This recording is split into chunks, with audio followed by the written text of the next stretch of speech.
काम किया हुआ है, ऐसा कुछ नहीं है। सिर्फ 3 शेड्स मैंने यूज़ करने हैं, वो मैं आपको दिखाती जाऊंगी। साथ साथ काम करते जाएंगे, साथ साथ मैं आपको उसकी डिटेल बताती जाऊंगी, हर प्रोडक्ट की सब चीज़ें।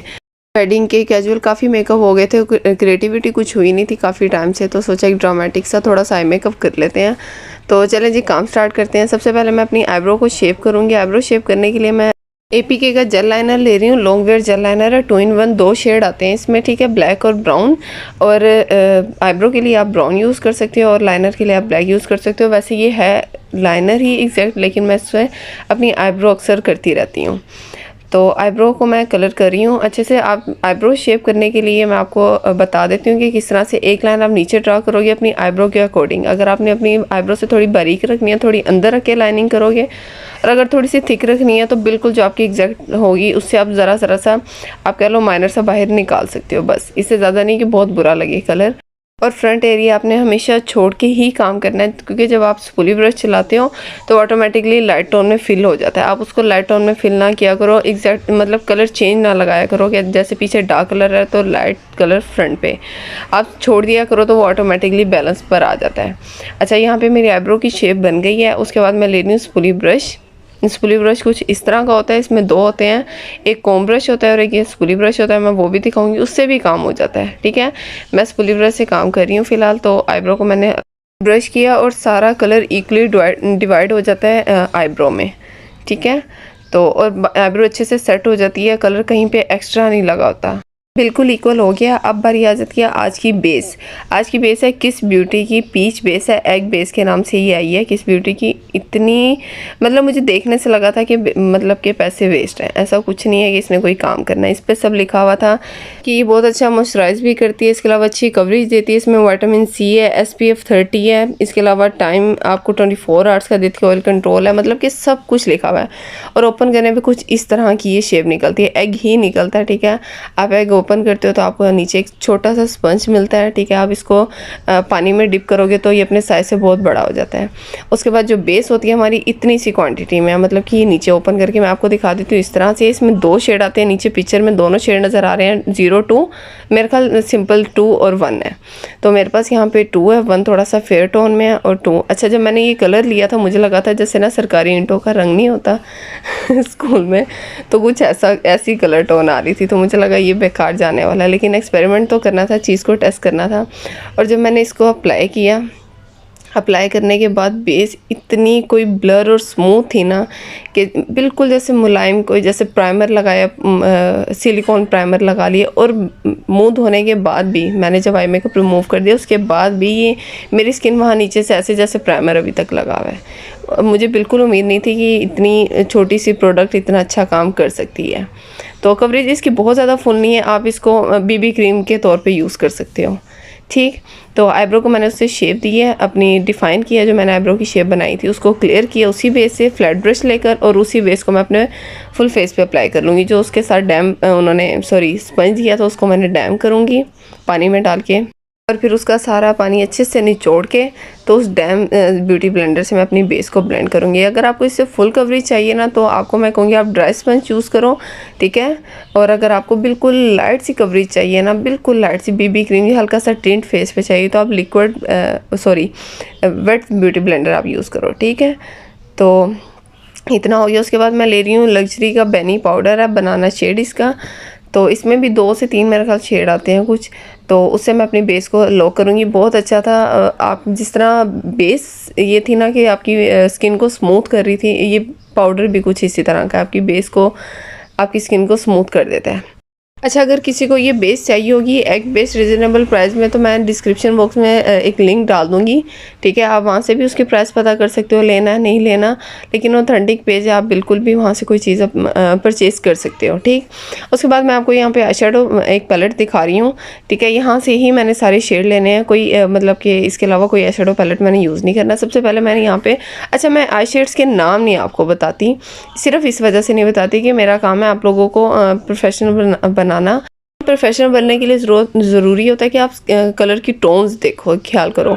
मैं हमेशा मस्टर्ड कलर है, मस्टर्ड की मिड टोन है, लाइट टोन है, उसके मैं नंबर रख लेती हूँ, मस्टर्ड 01, मस्टर्ड 02, मतलब कि इस तरह से ये टोन्स जा रही हैं। इसी तरह आप भी नाम रख लिया करो, लेकिन ये इस तरह से अगर आप देखोगे ना तो ये शेड आपको इसी में मिलेगा, आपको किसी और नाम से दूसरे पैलेट में किसी आपको और नाम से मिलेगा, फिर आप कन्फ्यूज़ होगे शायद ये वो शेड है वो और शेड है। टोन्स में इतना ज़्यादा फ़र्क नहीं होता, लेकिन नाम बहुत ज़्यादा हर पैलेट में चेंज होते हैं, ठीक है। तो आपने फोकस करना है कलर की टोन्स को, ठीक है। आई शेड पे जो भी नाम लिखे होते हैं आप उनको इग्नोर किया करें।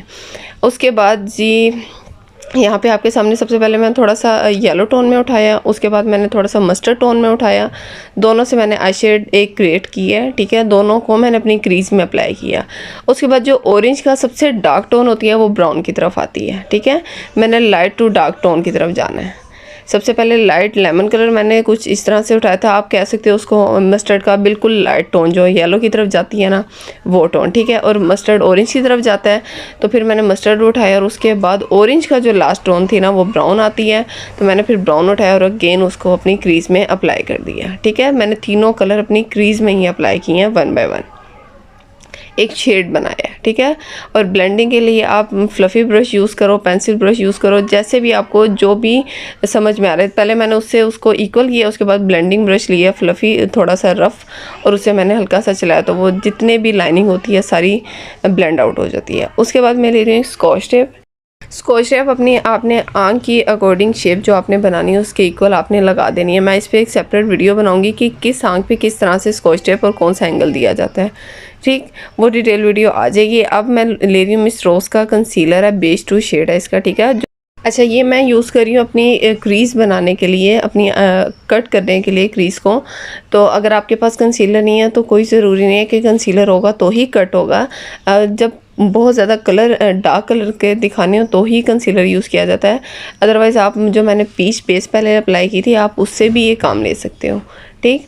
आप उससे भी बगैर बेक किए, अब जैसे मैं कंसीलर अप्लाई कर रही हूँ, आप देख रहे हो मैं कहाँ से रख के अपनी कट क्रीज कर रही हूँ कि मैं अपनी आँख की जो मेरी नोक है ना, फ्रंट टीयर डक जिसको बोलते हैं, मैं वहाँ से नहीं उठाया, मैंने थोड़ा सा ऊपर नाक की तरफ से उठाया है। डी बना रही हूँ स्ट्रेट, उसको पीछे अपनी आई बॉल की तरफ लेकर जा रही हूँ, राउंड बनाती हुई।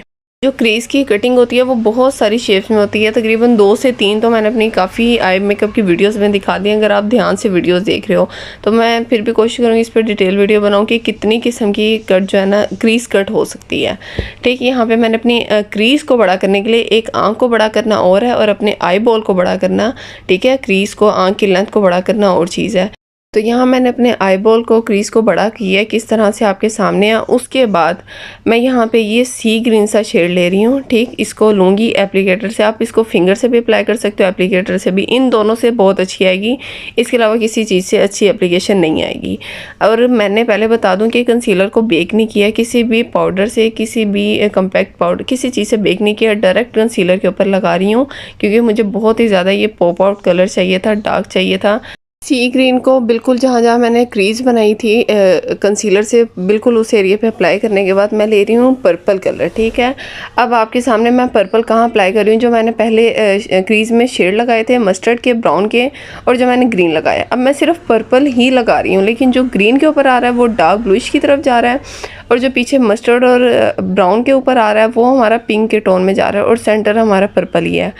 वो किस वजह से हो रहा है, क्योंकि हमारे नीचे बेस कलर दोनों तरफ चेंज है, पीछे भी और आगे भी, इस वजह से वो ऑटोमेटिकली शेडो एक बनता जा रहा है। मुझे उसको बहुत ज़्यादा कोई यहाँ पे 2 से 3 कलर अप्लाई करने की ज़रूरत नहीं है, ठीक है। मेरी बेस चेंज होने की वजह से यहाँ पे 2 से 3 टोन्स आपस में खुद ही बन रही हैं मिलकर, ग्रीन के ऊपर आकर ब्लू बन रहा है और पीछे मस्टर्ड के ऊपर जाके पिंक बन रहा है, और वो ऑटोमेटिकली एक शेड तैयार हो गया है, ठीक है। इस तरह से भी आप काम कर सकते हो एक शेड तैयार करने के लिए जब आपके नीचे से बेस टोन चेंज होती है। उसके बाद ले रही हूँ मैं उसी आई शेडो पैलेट में से एक ब्लैक कलर ले रही हूँ, ठीक है। उससे मैं अपना कॉर्नर बनाऊँगी, आउटर कॉर्नर। स्कॉच टेप मैंने लगाई हुई है तो मुझे कोई मसला नहीं है, मैं अपनी ब्लेंडिंग की तरफ ज़्यादा फोकस करूँगी, ठीक है। और अपनी आई की शेप को इतनी ज़्यादा नहीं मैंने बढ़ा देनी, ब्लैक कलर नहीं बढ़ा देना कि मेरा अगले कलर सारे छुप जाएं, लेकिन उनको ब्लेंडिंग करने के लिए मैं क्या करूँगी, ब्लैक को थोड़ा आगे लेकर गई और पर्पल को थोड़ा सा ब्लैक के ऊपर लेकर आई, फिर नीचे से भी ब्लैक को पहले थोड़ा सा आगे लेकर जाऊँगी, फिर ग्रीन को थोड़ा सा ब्लैक के ऊपर। मतलब कि दोनों कलर को आपस में जहाँ ब्लेंड किया जाता है ना वो ऐसे ही होता है कि पहले आप पीछे वाले कलर को थोड़ा सा आगे लेकर जाओगे, ठीक है, फिर आगे वाले कलर को थोड़ा सा पीछे लेकर आओगे, यहाँ पे देखें, पहले मैंने ब्लैक आगे की तरफ लेकर गई, अब ग्रीन पीछे की तरफ थोड़ा सा ला रही हूँ। उसी तरह ऊपर से अब पिंक थोड़ा सा पीछे की तरफ लेकर आ रही हूँ और इस तरह से हमारी ब्लेंडिंग हो जाती है। ठीक है, ब्लेंडिंग जब आप एप्लीकेटर से करो तो यही मेथड होता है कि आप रंग को थोड़ा सा आगे की तरफ लेकर जाते हो जहाँ पे नीचे वाला कलर अप्लाई हुआ होता है, फिर आप उसी नीचे वाले कलर को थोड़ा सा ऊपर जो आपने ब्लैक जैसे अप्लाई किया उस तरफ लेकर आते हो। अगर आप एप्लीकेटर से आपके पास एप्लीकेटर नहीं है तो कोई मसला नहीं, आप ब्रशेज़ के साथ भी ये काम कर सकते हो। फिर आपको 3 ब्रशेज़ रिक्वायर्ड होते हैं, आपको एक ब्लैक, एक पिंक, पर्पल सा और एक आपको ग्रीन। इस तरह से 3 ब्रश लेके आप ये एक एप्लीकेटर वाला काम कर सकते हो। उसके बाद मैं वही ब्लैक कलर थोड़ा सा नीचे आंख की तरफ बढ़ाऊँगी, अपनी लोअर लैश की तरफ, ताकि मुझे अपनी लोअर लैश का भी थोड़ा एरिया मिल जाए। और उसके बाद मैं अपनी स्कॉच टेप को रिमूव करूँगी। और रिमूव करने के बाद आपने उसके अगेन जो एक बहुत ही शार्प लाइन बन गई थी, आपने उसको पिंक के साथ ब्लेंड कर देना बस। उसके बाद मैं ये डस्ट ग्लिटर ले रही हूँ, स्नो स्टाइल में है, मतलब कि स्नो लगती है, चमक में नहीं है। ठीक है, स्नो में स्टाइल में मैं अभी आपको अप्लाई करके दिखाती हूँ। उससे पहले मैं ले रही हूँ मिस रोज़ का लिक्विड सीलर, जो है ना ग्लिटर अप्लाई करने के लिए ग्लू मिलता है। पहले मैंने वो अप्लाई किया, लेकिन अपनी क्रीज़ के पास। ठीक है, मैं अपनी आईलिड जहाँ पे लाइनर लगाते हैं मैं वहाँ तक नहीं लेकर आई हूँ। ठीक हो गया। उसके बाद मैं ये अप्लाई कर रही हूँ आपके सामने, जस्ट स्नो का इफेक्ट है, ऐसा नहीं है कि बहुत चमक दमक वाला है। ठीक, और मैंने दूर दूर रखा हुआ है अपनी लाइनर वाली जगह से। उसके बाद मैं अपना मोस्ट फेवरेट बेकिंग हाइलाइटर ले रही हूँ और उसे अपनी आईब्रो को, ब्रो बोन को अच्छे से हाईलाइट करूँगी। ठीक है, वाइट ही स्नो मैंने अप्लाई किया, स्नो डस्ट अप्लाई किया, तो हाइलाइटर भी मैं वाइट अप्लाई करी हूँ। और आपने देखना है अब मेरा पिंक के ऊपर काफ़ी हद तक आ गया है। अब मैंने अगेन वही ब्लेंडिंग ब्रश लेना है और जस्ट मैंने कोई इस पर कलर नहीं लिया, बस मैंने अपने उस क्रीज़ में अप्लाई किया, तो वो जो एक्स्ट्रा जितना भी हाइलाइटर आ गया था मेरे पिंक एरिया के ऊपर वो डस्ट ऑफ हो गया। ठीक हो गया। उसके बाद अगेन वही हाइलाइटर मैंने अपनी टीयर डक पे भी अप्लाई कर देना है। कोशिश किया करें आप हाइलाइटर अप्लाई करें या इनर कॉर्नर अप्लाई करें या आपकी ब्रो बोन है कहीं पे भी है तो लाइंस ना बना करें, ब्लेंडिंग रहा करें। ठीक है, एक शेड रहा करें। अच्छा, यहाँ पे मैंने अपनी लोअर लैश पे भी ग्रीन कलर अप्लाई कर लिया था, जो मैंने मतलब ऊपर अपनी क्रीज में सॉरी आईबॉल पे अप्लाई किया है, सी ग्रीन सा शेड, वो मैंने अपनी लोअर लैश पे भी अप्लाई कर लिया, सेम एरिया। ठीक है, उसके बाद ब्लैक एक्वा का केक लाइनर ले रही हूँ और अपनी आंख पे लाइनर मैं आज किस तरह से लगा रही हूँ, मैं कोई विंग नहीं बना रही। ठीक है, मैं उसको जो मैंने पीछे ब्लैक शेड लगाया हुआ है आई शेड से, तो उसी के साथ मैं इसको ब्लेंड आउट कर दूंगी। हल्के हल्के से स्ट्रोक छोड़ती जाऊंगी और पीछे ऑलरेडी ब्लैक है शेड, तो वो उसके साथ अच्छे से ब्लेंड आउट हो जाएगा। ठीक है, अगर आपके वो जो स्ट्रोक्स हैं ब्लेंड नहीं होते तो आप एप्लीकेटर से भी उनको ब्लेंड कर सकते हो। उसके बाद मैं अपना इनर कॉर्नर बना रही हूँ। ब्रश की टिप्स ख़राब हो चुकी हैं, जितने भी लाइनर ब्रश थे मेरे पास, तो मैंने पहले भी बताया था जो मैं लाइनर ब्रश यूज़ करती थी मैं सिर्फ लॉन के यूज़ करती हूँ, पेंटिंग्स में यूज़ होते हैं, आपको किसी स्टेशनरी शॉप से मिलते हैं। ठीक है, तो अगेन अब भी मैं वहीं से लूँगी क्योंकि ये बेस्ट होते हैं, तकरीबन 3-4 साल इससे भी ज़्यादा टाइम निकल जाते हैं। मैंने इनसे पहले पेंटिंग्स बनाई हैं और अब इनको लाइनर के लिए यूज़ करी, तकरीबन भी मेरे पास ना आप समझ लो कि तकरीबन भी ना 7-8 साल से ये ब्रश था जो अब जाके ख़राब हुआ है। अच्छा जी, हमारी इनर कॉर्नर बन गया और आपने देखा मैंने नीचे भी वो मस्टर्ड कलर अप्लाई किया जिससे मैंने सबसे पहले अपनी क्रीज़ बनाई थी, क्योंकि बिल्कुल अलग नहीं रखना, वो कलर रिपीट थोड़े से करने हैं ताकि आँख में बैलेंस आए। उसके बाद मैं अंजीर की ये आई लैशेज़ ले रही हूँ जिसका पूरा सेट मिलता है, तो उसी सेट में से मैंने एक लैशेज़ ली हैं और अप्लाई कर दी हैं। लैशेज़ लगाने का तरीके पे बिल्कुल डिटेल वीडियो बहुत पहले की मैंने अपलोड कर दी है। आप how to apply fake lashes लिखकर विद केन क्रिएशन लिखोगे तो वीडियो आ जाएगी। उसके बाद मैं मिस रोज़ का ब्लैक काजल ले रही हूँ, उसकी टिप बहुत मोटी हो चुकी है तो मैंने ब्रश से अप्लाई की है। ठीक है, ब्रश की बैक टिप से। यहाँ पे मैं मिस रोज़ का मस्कारा ले रही हूँ, लोअर लैश पे अप्लाई कर रही हूँ, ऊपर लैशेज़ पे मैंने अप्लाई किया था वो क्लिप मिस हो गया है, फेक लैशेज़ लगाने से पहले मैंने अप्लाई कर दिया था। तो ये रहा हमारा आज का फाइनल आई मेकअप, थोड़ा सा ड्रामेटिक्स, थोड़ा कलरफुल फंकी सा। आई मेकअप में कुछ बातें सीखने को मिली हो तो वीडियो को लाइक कर देना। मिलेंगे इंशाल्लाह नेक्स्ट वीडियो में। अपना बहुत सारा ख्याल रखना।